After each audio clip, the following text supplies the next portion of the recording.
Remain seated, please. Permanecer sentados, por favor.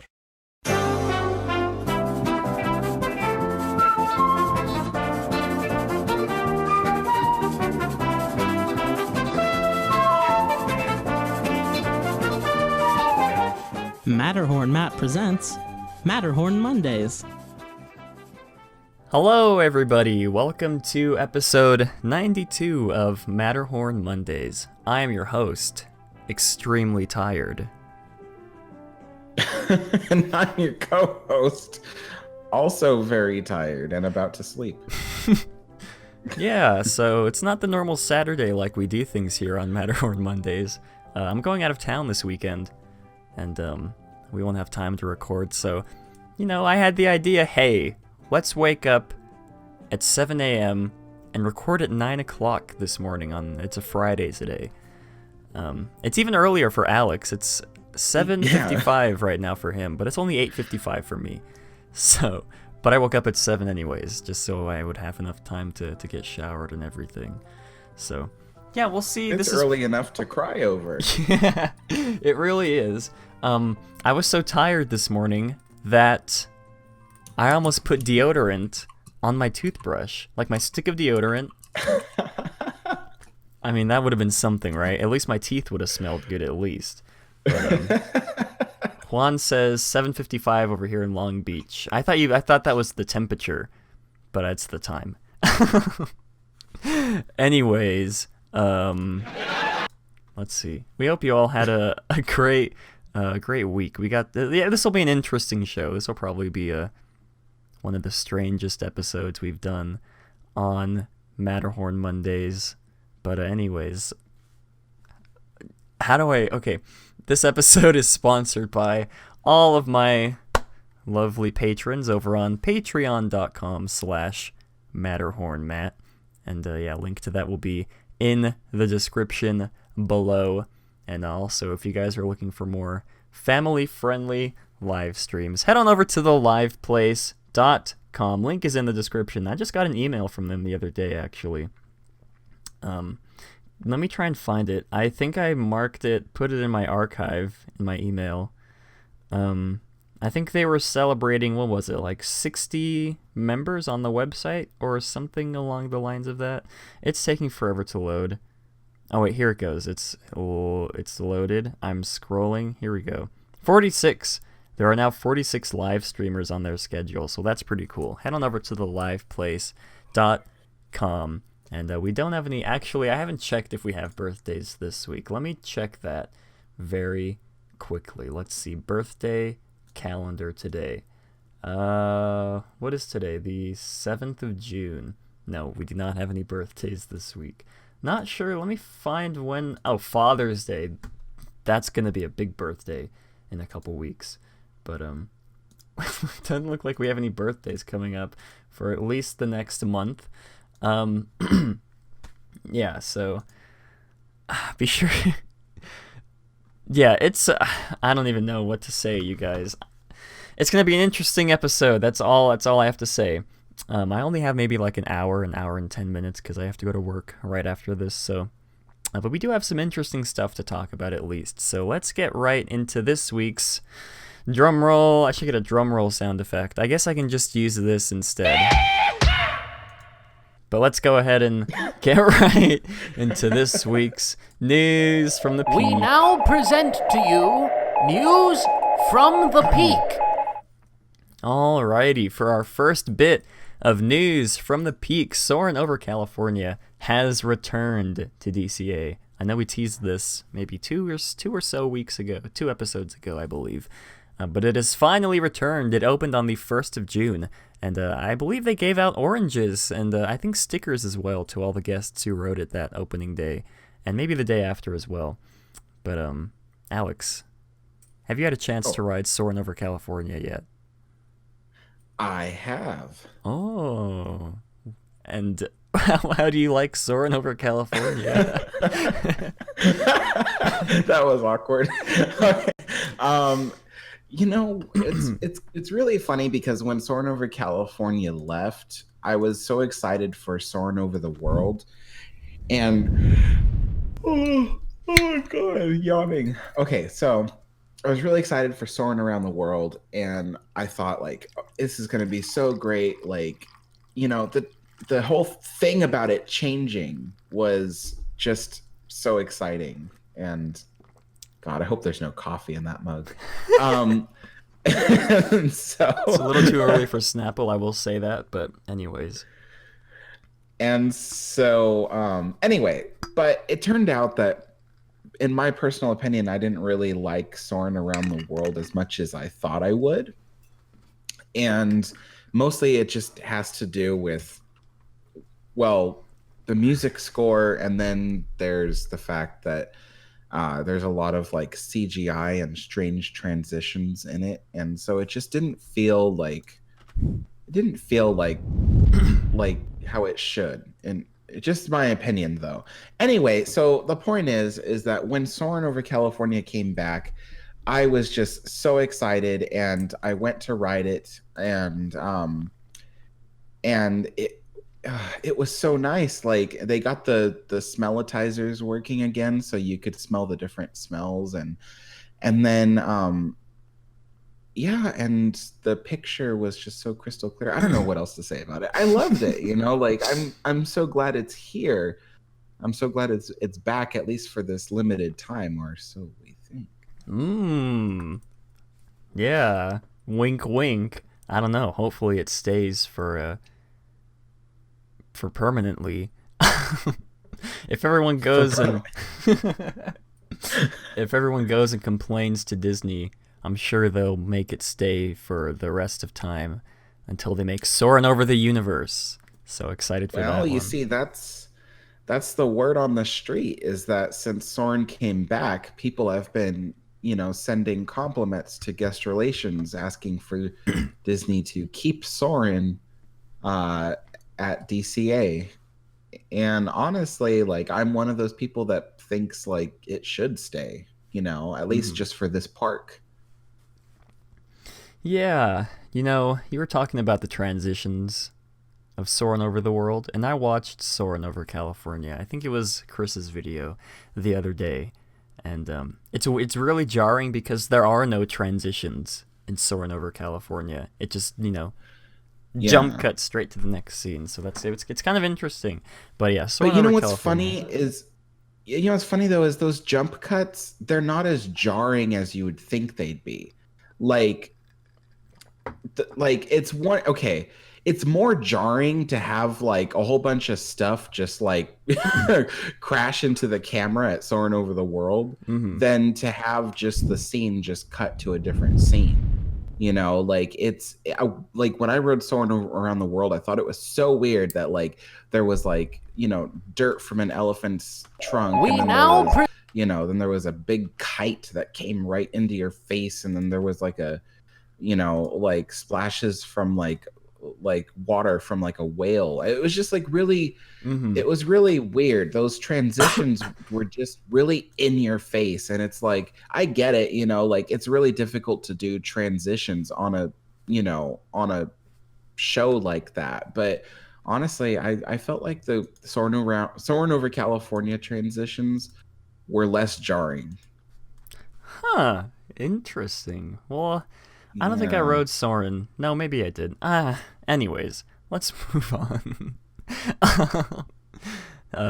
Second bit of news from the Peak. New Alien Pizza Planet sign has now been fully installed in Tomorrowland, and I'll cut to an image of that here very quickly. This is what it looks like. It's got a little green alien flying around, which looks cool, I guess. It is what it is, and it'll soon be a pile of rubble, hopefully. That's at least what I'm hoping for. But yeah, it looks better than that. Oh man, that stupid tarp that they put over for Pixar Fest last year. I would have been happy if they kept the tarp, to be honest. Because every time I look at it, I just start laughing. And this, I can't laugh at this because it's actually, well made. But yeah, if you guys... Oh my god. I just realized... Sorry, I just realized that I had taken video footage for my usual segment. Oh, I completely forgot about that. Me too. I forgot about it. Like I have the footage, but I didn't put it together. Sorry. Well, that's okay. We'll save it for next week. We'll probably have more time next week anyways to do it. But anyways, last but not least, finally the last piece of news that we have straight from the peak, you guys. I went up straight to the peak of the Matterhorn this morning early. I said I woke up at 7 this morning. Man, I had to go all the way. I had to scale the Matterhorn to get these news bits and then bring them back down. I had to fly back to New Mexico. So yeah, that's how much work I put into Yeah, this you had show. to get them poor news bits from poor Jeremy, who's camping out up there day after day. No warmth. With this typewriter up there. We love you, Jeremy, if you're watching. But for our last bit of news from the peak, the schedules have been announced for the D23 presentation happening in August in Anaheim, California. The Disney Legends ceremony hosted by Disney chairman and CEO. He's not just the chairman, you guys. He's also the CEO. Bob Iger. He will kick off the expo on Friday morning, August 23rd. I thought there was more to that, but it's just that. Later that same day, Disney Plus will be showcasing its exciting slate of original films and series coming to the streaming service, set to launch later in the U.S. on November 12th. So maybe we'll be getting some trailers for some of the new shows that they've been working on for the brand new live-action Lady and the Tramp movie, or is that like a series? I think it's a movie. Really excited for that one. And, of course, all the Star Wars stuff as well, and Marvel. Saturday morning, the following day, Walt Disney Studios will give fans a sneak peek at their collection of world-class film labels. Excuse me. Including Disney, Walt Disney Animation Studios, Pixar Animation Studios, Marvel Studios, and Lucasfilm. They forgot to invite Fox, but that's okay. They'll be there next year, probably. And on Sunday morning, fans will get a sneak preview of what's in store at the Disney parks during a presentation hosted by your one and only, everybody's favorite, Disney Parks and Experiences hosted by Disney Parks Experiences. Wait. I'm just like having a stroke. I'm going to restart that sentence. And on Sunday morning, fans will get a new preview of what's in store at Disney Parks during a presentation hosted by Disney Parks, Experiences and Products Chairman Bob Chapek. Hashtag Bald Chapek. So I gotta get a selfie with Bob at one point, you guys. Someday I'll get a selfie with him. And I'll Photoshop like my face, just my face, onto the baldness of his head. So it'll look like he has two faces. Or at least it looked like he has a nice shiny reflection. Yeah, yeah, I'll make it look like it's reflecting on his face. That would be amazing. Bobby, if you're watching, hit me up next time I'm in the parks. But yeah, if any of you are going to a D23, I don't know, maybe I'll try and go in August, the 23rd. What days are... Oh, it's Friday, Saturday, and Sunday, so maybe we'll look into that. But anyways, that is going to do it for news from the peak on this fine Friday morning. Yeah, and we do have a couple interesting topics to get into. Again, like I said, I only have about an hour. Oh, Saturday's sold out, says Amelia. Oh, well. Tickets are expensive, I'm pretty sure. I think they're like $50. That's not that bad, I guess. But anyways, I do want to showcase this. From the everybody's favorite Twitter user, Jenny Nicholson. Does this look familiar to anyone? I don't know. It kind of does look familiar. What is this?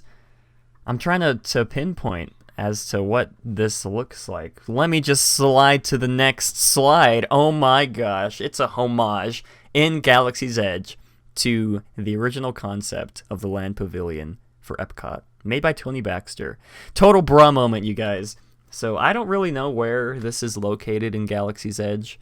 I'm guessing one of the shops. It looks like Doc Ondar's. Doc Ondar's. Probably. I don't know. I'm almost certain of it. But, I mean, it could be a coincidence. But, it's probably not a coincidence. Look how similar they look. But, Yeah. So, Alex, did you enjoy your time last week visiting the brand new Discovery Bay that opened in Disneyland?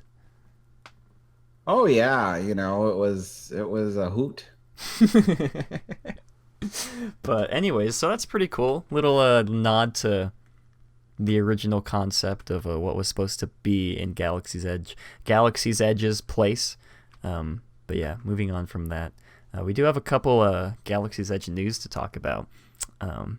But first, I'd like to talk about how empty the parks have been, at least Disneyland, how empty Disneyland has been these past couple days. It's almost like a paradox almost. So the way I see it, the most likely scenario that is of what transpired this past week is that most families or, annual pass holders thought that the park would be jam-packed for the opening of Galaxy's Edge this week and last week. And they were going to avoid the parks, at all costs because, like I said, they thought they would be jam-packed, billions and billions of people jammed into the park. I'm guessing basically everybody else had the same idea, and nobody ended up coming to Disneyland except those who had their reservations for Galaxy's Edge. So, yeah, that's my prediction. But Alex was in the parks a couple weeks ago for Galaxy's Edge. So why don't you sort of give your... And I was in the parks this past week on Monday because I wanted to see what the parks were like. So yeah, your prediction is like almost on target, I think. Like, my only correction would be the reason why annual pass holders didn't come was because they were probably blocked out. Yeah. Oh yeah. Yeah. So like cast members were blocked out, annual pass holders were blocked out, and then of course the general public was scared away from coming into the park because what have we been talking about for years but this Armageddon that was supposed to happen, Disneyland was supposed to be broken with people. So it was just like everyone was just avoiding the park, and unfortunately it worked. These scare tactics really worked, and that in itself was not good because the parks were, well, I'm not going to say empty, but they were very not busy, like scary not busy. And I have to say, when I went on Monday, there was like nobody there until like I would say noon, and then around noon it started picking up a bit, but there wasn't that many people. It was a very easy day. Like from my experience on Monday, the Haunted Mansion never exceeded like a 13-minute wait, and it only was 13 minutes because that's the number that they always put on the board when there's like less than 13 minutes. So and then Pirates of the Caribbean just was a complete walk-on the whole day through, and I could just go on and on. I mean, maybe the more busy rides like Space Mountain and Indiana Jones, they probably had like a 20-minute wait. It really wasn't that bad. Like, it was, dare I say, it was a nice day at Disneyland. So, but this kind of thing was like, is not good because besides the fact that Disney is getting all this positive feedback about Galaxy's Edge, they also have to satisfy the people in the accounts department who will be looking at how much revenue the park will be taking in this summer. And so Disney's been on this big rush to try to fill the parks so that way, the amount of revenue they earn this summer will look really nice and will look good on the books. This is a good thing, believe it or not, trying to fill the parks, because if Disney doesn't earn that good revenue this season, then the accounting department may not be willing to fork over this much money in the future for another well-themed land. You know what I'm saying? Mm-hmm. So, and I don't know what else to say. I don't know. Do you have something to say, Matt? Matt, what are your thoughts? Well, I was in the parks a couple years ago, and it was not empty. I don't know. It is. I guess it's very interesting. Sort of like I said, it was kind of, it's not. I use the word paradox. That's probably not the right word to say, but it sounds. I don't know. Paradox is a fun word to say, and it sound like it fit. But yeah, it'll be interesting to see how the rest of the summer goes, especially leading up to what is it, the 23rd, June 23rd, when the Star Wars Land doesn't need any reservations anymore. So we'll see if the parks do indeed. I mean, I'm sure they will pick up speed. You know what Disney has done though in the meantime is they've lifted the blockout days for the cast members. So up until I would say the 16th of this month, cast members will have the ability to enter Disneyland with their families. And then after the 16th, they'll be blocked from Disneyland, but they'll still have access to Disney California Adventure for about another week or two, I think, or maybe just 1 week. But yeah, and then they'll be blocked out again. So I think Disney is expecting that by the 23rd, that things will pick up, because that's when the reservation thing will be over and people will want to come and see it themselves, see the land themselves. So I don't know. We'll see how it goes. But I'm telling you, this past week, this past 7 days has been really nice. Mm-hmm. Yeah, and from my understanding, once the reservations do lift, I don't remember where I heard this, but I think you're supposed to get a fast pass to get into Galaxy's Edge once the reservations lift. Yes. Right? So it's almost like the reservations didn't end, because you still need a fast pass to get in, but I mean... But at least anyone can get a fast pass, and I mean... So yeah, it's kind of like getting a fast pass for Fantasmic or for World of Color. Oh my god. Okay. It's early. Okay, you guys, don't blame me. Okay.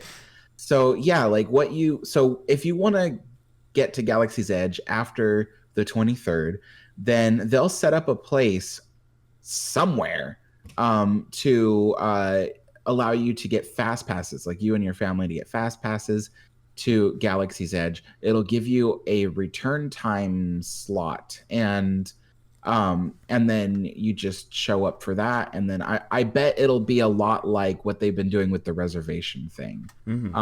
That's what I'm guessing, and because that's worked. That whole plan with the reservation thing is working. So yes, so there's that.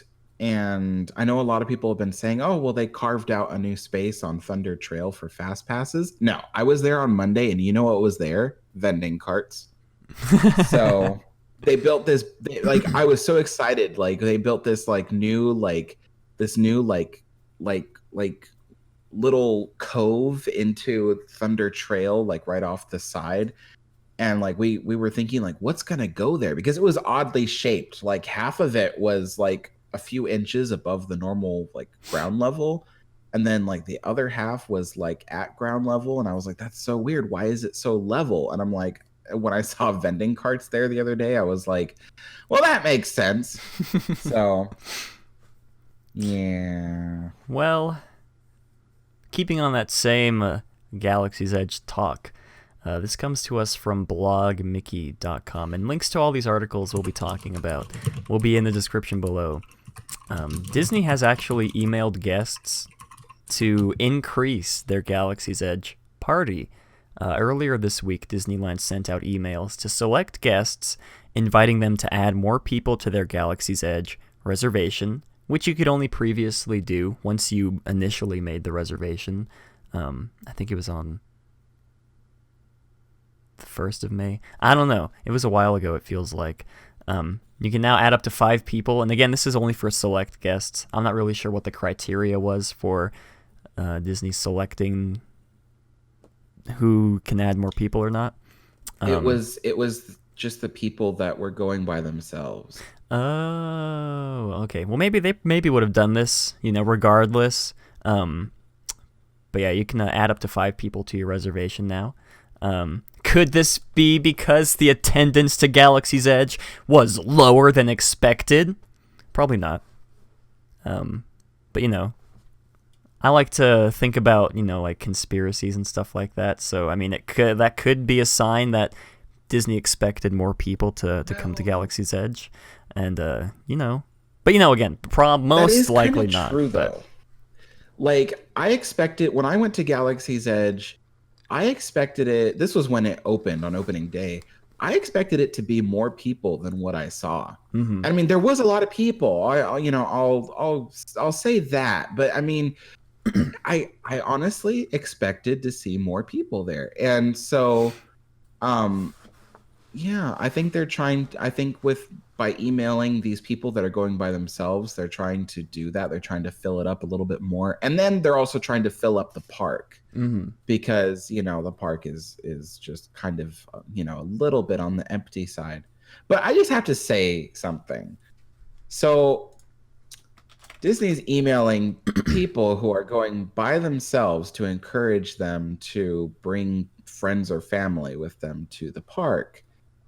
Now, I find that funny because if those people had anyone to go with, they would have already invited them. Yeah. So I'm thinking these people that are going by themselves probably don't have family or friends that are,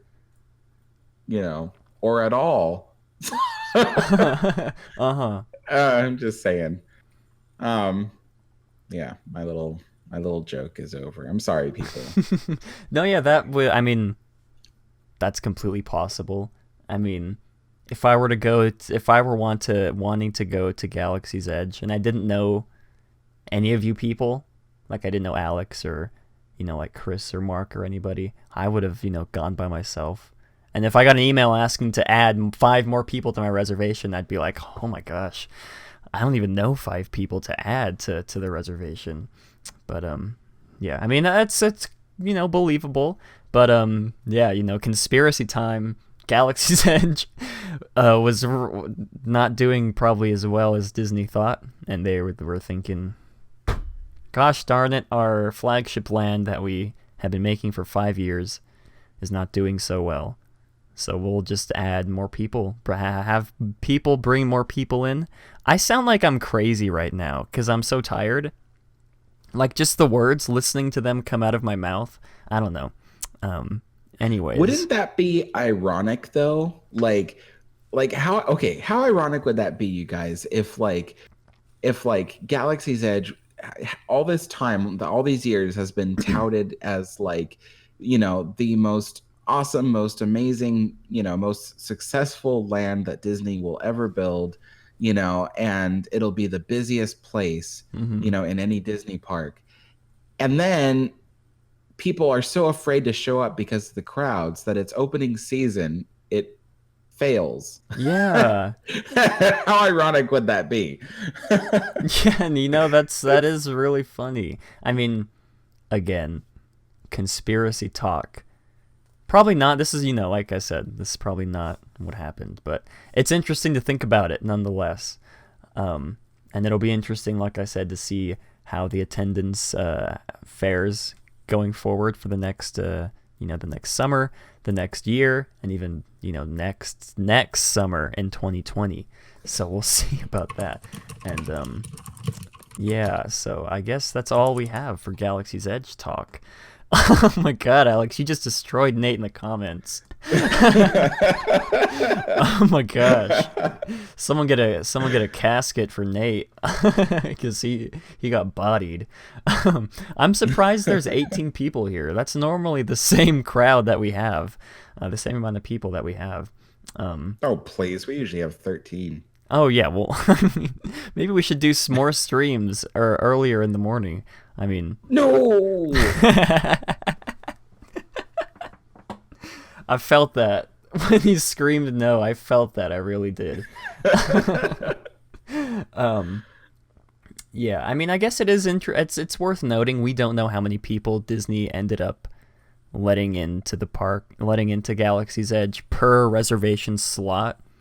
So I don't know where I'm going with that. I just felt like it's worth noting. But moving on, I don't have a picture for this. I forgot to put it up, so you guys can just look at Galaxy's Edge for more. I want to talk about a very interesting article published by Mice Chat the other day. Now, I mean, this is touted as one of the worst articles I've read in a very long time, coming from a Disneyland quote-unquote news website. The title is Disneyland Rumor, Goodbye to It's a Small World. Again, from Mice Chat. This will be linked in the description below. And I'm sure you guys remember Alex and I talking a few weeks ago, and maybe it was almost a month ago at this point, not sure, of us discussing a survey Disney sent out to guests, with one of the questions being, quote, next time you visit Disneyland, will you ride It's a Small World? I'm sure you guys remember that because we made a pretty, big deal about it. We were worrying that Disney was asking that question, and that's because they're going to remove Small World, even though we were joking about that. Because, Small World is one of the most popular attractions in Disneyland, and, it's arguably one of the most iconic Disneyland attractions to date. I mean, it's, the theme song alone. Everybody knows the Small World song. So yeah, I'm sure you guys remember us talking about that. And if you don't know what we're talking about, basically, Disney likes to email surveys out to guests who visit the parks. I got one a couple weeks ago, because Disney thought I was in Disneyland when I wasn't, even though I was faking my location to be in Disneyland to use the Disney Parks Play app. So I got an email like that, survey. And one of the questions on the survey was, like I said, the next time you visit Disneyland, will you ride It's a Small World? I'm not really sure what the answers were for the options were for the answers. It might have been like yes or no, or like most likely, not likely, like that kind of stuff.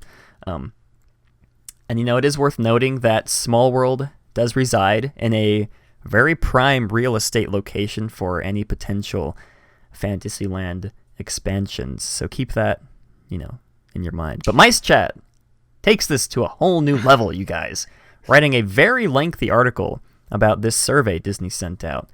The article starts by giving and when I say very lengthy, I mean very lengthy. They give like their... It's almost like when you're writing an essay for school and you just like include random things to make the word count go longer. Yeah, I was gonna say that. I read it and it was just like three-quarters of the article was not about It's a Small World. Yeah, like I said, this article will be linked in the description below for you guys to read. So basically the article starts by giving a very lengthy review of Small World, going all the way from the 64-65 World's Fair, from its inception, the inception of the ride, all the way to... I didn't read the article, I just skimmed it. I saw all I needed to see from what I read. Basically going from the World's Fair to today, and, all that the reason they decided to, well, I guess we already said that, but the reason they decided to include that very lengthy recap, like I said, it's the most iconic Disneyland attraction. You all know why they put all these words. I mean, I already said it, but they did it for, clicks and views, basically. And that's not the first time we've seen, news, quote-unquote news sites like this, using this kind of tactic to get people to read their articles. I mean, heck, even, mainstream news outlets use this tactic as well. Clickbait would be a word that people like to throw around. Obviously Disney is not going to remove Small World no matter how bad they want to build a 14-acre Frozen Land. Because like I said, Small World is arguably the most iconic Disneyland attraction ever built, in my opinion. That could vary. But, yeah. Hey, this live stream is clickbait.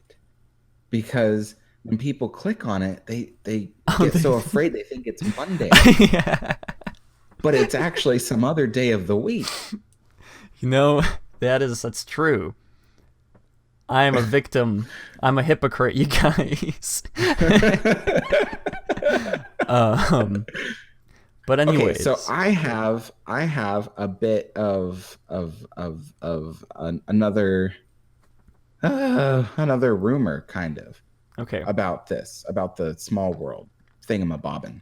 So what's funny was before this news article was written, before it was written, one of my sources told me there was some ideas being passed around in Imagineering, which was that Disney wanted to move It's a Small World back, like move it north about a couple hundred feet in order to create more expansion space for whatever Fantasyland expansion that they want to do. And okay, so that was basically it. But I do have to say that if this were to be done, they would have to remove the what's called TDA. It stands for Team Disney Anaheim. It's the administration building for the Disneyland Resort in Anaheim. And they would have to move it. And Disney has been talking about moving TDA for a very long time now because they've kind of outgrown it. Like, they have hired so many executives that do jobs that are ridiculous, that don't even need to exist, that they've thought about moving TDA to a much larger building somewhere off site. So if they were to move Small World a couple hundred feet north, they might have to move TDA.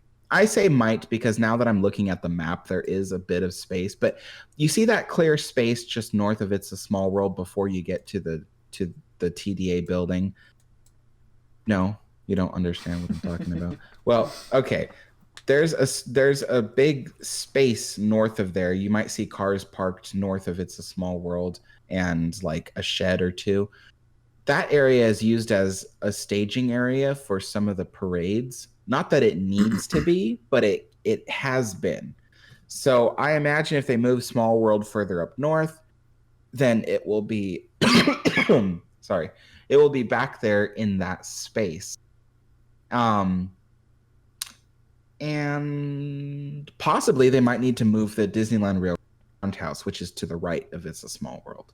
So that's a possibility. But in any case, the idea being that the whole facade of It's a Small World and its loading area, which takes up like 1 or 2 acres at most, I think, will be out of the way, so that way they could do more, with that area. But again, that's just a rumor. Even my source was saying that was just an idea that was being tossed around, not that it had any kind of traction. But Matt, I'm curious to know what you think if Disney were to either remove or move It's a Small World. Well, I mean, of course, moving it is a more likely scenario than remove. Did I say that right? I can't. Okay, I'm gonna start over because I don't remember what I was saying. Moving it is a more likely scenario than removing it completely and using that area for expansion. I don't know why, but for some reason, I was thinking that Small World was just the facade, and I was wondering what this huge building back here was for. And I was like, oh, they can just get rid of that building. But, that's like... You had no idea that building was Small World? I was like... where do you think you go when you... God. It's early, you guys. It's early. Don't blame me.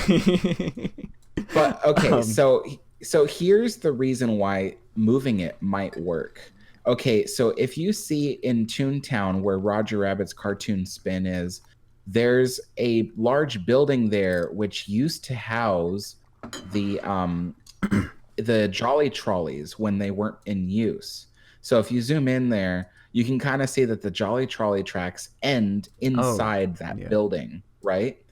Right? Do you see it? Mm-hmm. I don't know if you see it. There's a delay, people, so I can't see what he's saying yet. But yes, the Jolly Trolley tracks end inside that little building there. Well, that building has huge doors that lead all the way out to the back with another set of huge doors.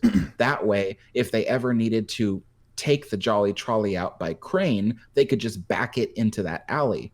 So the interesting thing is those doors are big enough to be a pathway that will lead to the new Small World facade / loading area, which would be, north of where it currently is. So if you think about it, there in itself is a new way to get from Toontown to It's a Small World. Mind blown. Mind blown. Okay. You don't see it, do you? You don't understand. No, yeah, I understand. I'm just trying to like wrap my head. Because, well, then wouldn't you have to go into Toontown and then out of Toontown to get to Small World? No, you see, it would be like certain areas of Disneyland Paris where there would be like access underneath the Disneyland Railroad tracks. Like, okay, imagine this. Imagine that when they moved Small World, they actually left the tunnel underneath the tracks that the boats went through, but instead they use it for guests. And it leads to the other side where you can go into a brand new courtyard where there is a completely, It's a Small World. It completely owns that courtyard. Mm-hmm. You know what I mean? Okay. So, and it would be surrounded all the way around you because obviously there's a train roundhouse to the right, so they don't want you to see that. So there probably would be very tall walls, like the facade of It's a Small World would actually surround you. But I imagine it would be like a large courtyard with lots of topiaries and stuff like that, and plenty of room for Q to zigzag. But yeah, basically there would be two access areas. One from where Small World's facade currently sits, and there would be a tunnel, probably a very large train trestle. So there's a big access area, kind of like Critter Country, where you can access anywhere underneath that train trestle. You know what I'm talking about in Critter Country? So yeah, there might be something like that. And then there will be a second access point from Toontown. But I must reference Disneyland Paris at this point, because if you look at Disneyland Paris, the way to get to Casey Jr., you have to pass underneath the Disneyland Railroad tracks. So that's the way it is at Disneyland Paris, and it works. It really does. So, yeah. Okay. Well, that's. Okay, well that does make more sense, because I was picturing you having to go up here to Small World or to Toontown and then go through those double doors, those big doors that you were talking about to get there. But then. Oh no, yeah, I'm just saying that there would be two different access points. Mm-hmm. Okay, well that'd make more sense. Yeah. I guess the question is, would Disney do that? And I'm trying to think, because this is one of my least favorite areas of Disneyland as a whole. Granted, Small World is one of my favorite attractions, but just this whole area, from the Small World Promenade up here by the lagoon thingamabob lake, whatever, up to Small World, it's not my favorite area. There's a lot of people, so I guess, I don't know. If they were to do this, I guess I'll just say it like this. If they were to do this, I really do hope that whatever they decide to build in the original place of Small World will be amazing. Because, Small World has been there since it opened, Walt dedicated it there. And it'd be kind of weird to have it in a different place. But, I don't know. I'm not fully adverse to them moving it. I'm a little bit, I have my reservations about it, because because there's something about, the train passing through the facade and, and then of course, just the fact that, it technically is fine where it is, technically. And I don't know. I don't think that it's necessary to move it. But I mean, at the same time, if Disney doesn't keep pushing the park's boundary further north, then, then the park will just keep getting problems of, not being able to fit enough people. To which I have to say, where does it end? How many times can you keep expanding the park before it's like too much, like, but, what was I going to say? But yeah, so as far as we know, what's in the works is an expansion for Galaxy's Edge.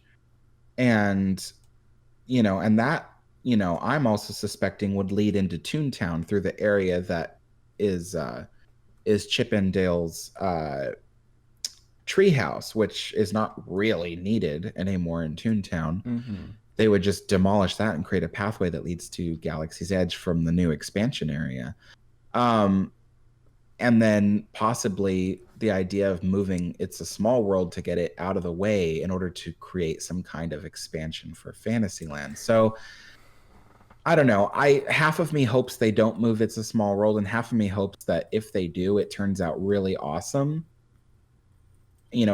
I would really hate for our It's a Small World to look like the one at Walt Disney World. Oh God, yeah, that's awful. Oh my gosh. They tell you that they didn't build the facade because it has to be hurricane, but I'm pretty sure that if they could build a giant castle 189 feet in the air, I think that they could do that. I guess my one big problem with them moving it, you use the phrasing, move it to get it out of the way.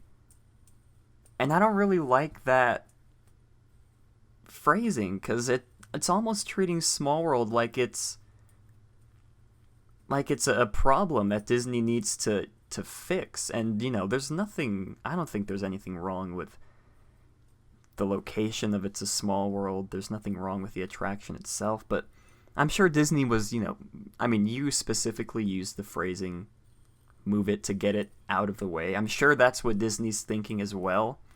Get it out of the way, make way for more Frozen, for more Beauty and the Beast, whatever they're going to put there. I just don't like the way that feels to me.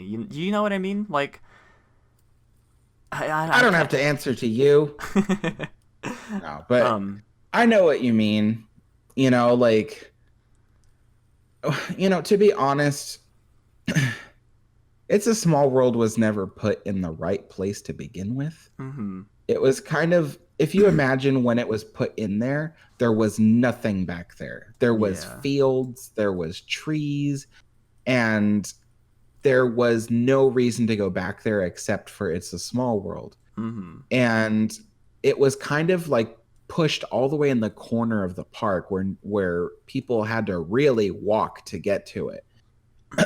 And things kind of changed a little bit when they added Videopolis, and there was now kind of more of a reason to go back there. And then when Toontown opened, there was slightly more of a reason to go back there.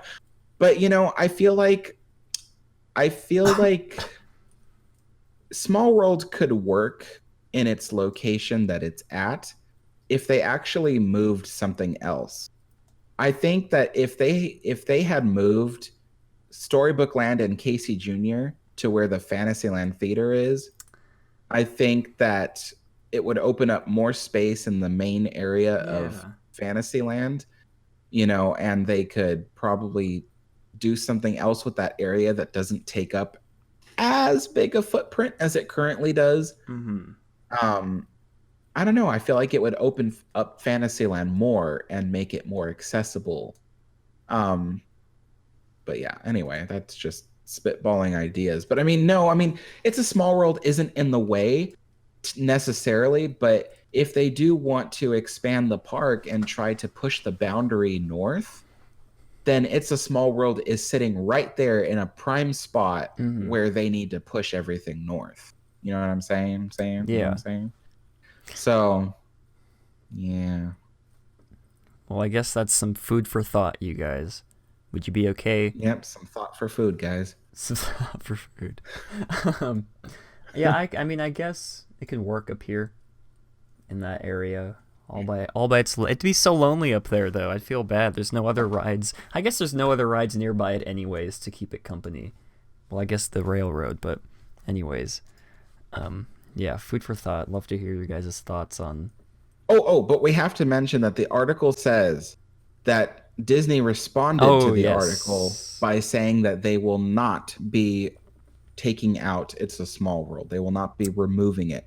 Yeah. Now, let's take that with a grain of salt, because while they say that now, that doesn't mean that they might change their mind again in the future. Mm-hmm. Yeah, I do have the quote from what Disney said. So, like Alex said, MiceChat did provide an update to the article. Let's see, saying, quote, "It appears Disney does read fan sites. Disneyland PR just reached out to say that, quote, there are no plans to remove It's a Small World, unquote." And then they go on to say, phew, like, whew. Though my grumpy side will say that they said the same thing about the Tower of Terror, my pixie dust side is relieved and grateful. Thanks to Disney and to our stalwart mice chatters. I'll keep my eyes on the rumor mill, and perhaps we can confirm or reject some other items floating out there. Yeah, like I said, link to that article will be in the description below. But yeah, they're really grasping at straws of trying to write an article. I don't know. It's just, I mean, I guess this adds to a long list of frustrations that I have, and that a lot of other people have as well, I'm sure, in the Disney community, have with these certain quote-unquote news blog websites, which we've kind of strayed away from. I know there's been a lot of drama on Twitter about a certain Disneyland, Walt Disney World news website out there, that a lot of drama that's been stirring up these past couple months, and we've sort of strayed away from that. But I felt like this one article from MiceChat had to be talked about, because, like I said, we discussed the source of the rumor a couple weeks ago when with that email survey that they sent out to guests, yeah. So that's that. Take all of what we've been saying with a grain of salt. A really big grain of salt. Yeah, or like a big basket of like smaller grains of salts. But anyways, I think that's it for main topics today. We forgot to discuss this last week. I think the week before, actually. Someone in the chat of the live stream a few weeks ago wanted to know our thoughts on Maynard, and we do have a little bit of time left before we end the show. So I felt like now would be the perfect time to maybe get into the discussion. I know Alex has very different thoughts on myself. I know Alex has very different thoughts than myself about Maynard, so maybe we can sort of use this as to talk about other people like Maynard who do other cast members. I don't know what I'm trying to say. Let's just talk about Maynard. For those of you, this is the conversation that will end career, right? Well, someone wanted to know our thoughts, and I think Nate in the Discord said yesterday as well. So we might as well. We'll see. We'll see how it goes. For those of you who don't know, Maynard is a cast member who I don't think he works just at the Tiki Room. I think I've seen him in other places around the park. Yeah, they have him on rotation at a few other attractions. But I think he's most known for working at the Tiki Room. Mhm. I feel like it'd be best to grab a YouTube clip of Maynard somewhere, because it's really hard to explain what he does without actually showing you. So, Disneyland Maynard. Let's find him. Okay, so here's this one. Let me see if this is a good enough video. I'm sort of skipping through it here. I don't think this is the best video to use. Give me 1 second while I try and find a better one. So while Matt's looking for that, so Maynard, for those of you who don't know, has a very large fan base. I don't know who was like the first person to feature Maynard on their vlogs, but he's become like one of the most photographed cast members, and he's become one of the most famous cast members just because of his personality and his so-called performance. And so he's got a lot of fans. And I know that like some YouTubers such as I want to say Adam the Woo, and then there's Fresh Baked, and then all of them, they eventually feature Maynard in their vlogs, you know, here and there. So that's just a little bit of background about like Maynard's fame. Yeah, I don't know who this YouTuber is. Roscoe Soul Train. I don't know. Just play the video. Yeah, so there's a clip here that he has of Maynard. It's not a very long clip, but it sort of gives you a good idea as to what he does. His sort of personality. So let's check it out. Yeah. Oh, you might not see this. There, you at home eating the potato chips on the couch, but there's a little bit of furry piece on top of this camera. Some people are thinking about it, like this one here. I don't know what this is that he's doing. Your camera can take a picture of the little hairy camera. It's the Matrix. Yes, and of course there's gone crazy with the genetics again. Oh, why can't they leave things alone? A bug should be a bug, right? Okay, I think that's enough. That wasn't exactly Maynard's best performance, but Well, yeah, but that gives you a good idea of what his personality is like in the parks.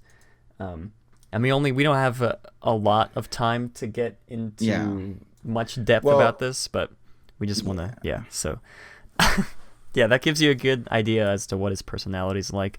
Let's start with Alex. What are your thoughts on Maynard, the cast member who works at Disneyland?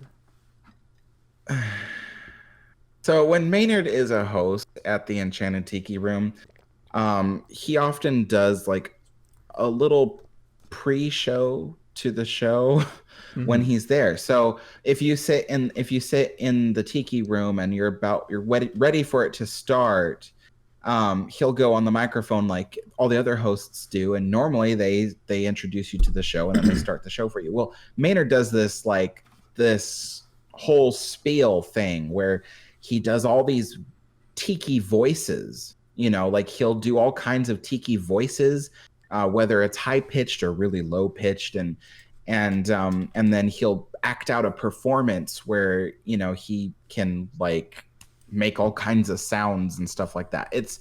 I've seen it before in person, and it's funny. I will admit, it's really funny and it's delightful and it makes you laugh.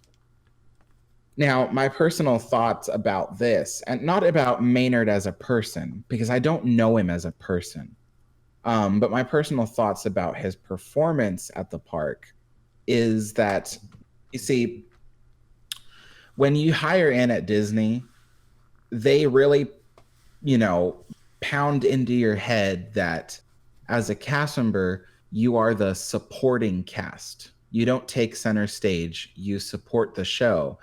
You know, you are meant to be invisible to the point where the only reason why you're there is to help the show operate, to push it along. And really, you shouldn't be noticed unless you're actually missing. And that's important, because if you're not there to do your job, bad things happen. So that's the only time you should be noticed, is when you're not there. And even then, that shouldn't happen. So basically, Disney is really adamant about that you don't that's the word, that's the phrase I'm looking for. Disney has a phrase that they say, don't distract from the show. And the show is anything. The show is the whole park. So Disney has performers, Disney has rides and attractions that entertain you. And as a cast member, they tell you that your job is not to distract from the show, because they already have stuff to entertain people. So Maynard doing these performances is distracting from the show. And even though I enjoyed his performance because I thought it was really entertaining, I didn't think that it was appropriate for right before the Tiki Room, because whether you really like his performance or not, it distracts from the show. If you're a person that doesn't like his performance, which I've heard people who don't like it, they say it's overly obnoxious, and I can see how they might think that. It puts like this like bad taste in your mouth through the whole show. Now, the other side of the story is, if you really like his performance, then the Enchanted Tiki Room doesn't seem as funny or as entertaining in comparison to Maynard. And I myself can attest to that, because when I've seen him perform, he's very funny, and the Tiki Room just can't compete with the things that he says or how he acts, and it's not as exciting as he can be, because the Tiki Room is a very old show. So long story short, I feel like he's really breaking away from what a cast member is supposed to be. And I understand people's argument that, well, you can't stand out unless you do something to stand out. And I understand that, but when you're a cast member, your whole job is to not stand out. And again, it's for the very reason that if you stand out, you distract from the show. And so it's just kind of like, I know people who go to the Tiki Room only to see Maynard, and then that's just like sad, because then the Tiki Room doesn't really get much attention, because everyone's going there because of Maynard, because he's so famous. It's the same thing as like if like Britney Spears were to be a cast member at Disneyland. It's like she's become famous, and it's like, now it's like people would just be going to like the Jungle Cruise to see her, Oh talk on the Jungle Cruise. So that would be horrible, but yeah. I did it again. But yeah, so that's my opinion on Maynard. I don't mean to sound, critical of him, because I'm not. I think he is funny, and I think he is entertaining. I just don't feel like I think that he does exactly what, as a cast member, we're told not to do, which is to distract from the show. All right. Well, Alex brings up a lot of good points, and I do agree with Alex. I don't think I've ever seen Maynard in person. I'm trying to think. Nope, I don't think I've ever seen him in person, but I've seen him on videos like Alex said. He's on Fresh Baked a lot. I think that's the only place I know him from, is from Fresh Baked. Yeah, I do agree with Alex to a certain extent. I'm trying to think if there are any other examples of cast members who are like Maynard, who almost have like that, like you said, celebrity status, where people only go to the park just to see that one cast member. And I can't really think. There's another thing I want to add. Okay. There have been cast members who have gone above and beyond their usual performance in order to make people smile, make people happy, the way Maynard does. I mean, granted, they don't do his performance, but they do other things. And the problem is that any other cast member would get written up for what he does. And yet it doesn't seem as though, I can't predict whether he has or hasn't. I can't say that. But if he hasn't, that doesn't seem fair of the company. Mm-hmm. You know, I can't blame him for what the company does. But it's just, people have been written up in the company for doing very nice things, myself included, you know, and it's not fair. And then when you have someone like Maynard who goes way beyond what anyone else has done and then hasn't gotten punished for it. I mean, I'm not saying it like that. Like, oh God, that sounds so bad. I'm just saying it's a little weird that the company treats him with at least a little bit more respect than everybody else when the company says, oh, all cast members are important. All cast members, you know, are our top priority, you know? And so it just seems like favoritism, you know, because now he's famous and it's like, you know, the company would get backlash if they ever like did anything to upset Maynard, I think. Yeah. Yeah, no, yeah, I was thinking that as well because you were talking about how, oh my gosh, excuse me, how like cast members, like you said, get written up for, I can't remember the exact phrasing that you used, but yeah, I was wondering that as well, like if that has ever happened to Maynard, and I guess we'll never know unless we ask him. And oh my gosh, who is that behind me? Oh my God, it's Maynard. Come on the show, Maynard. Just kidding.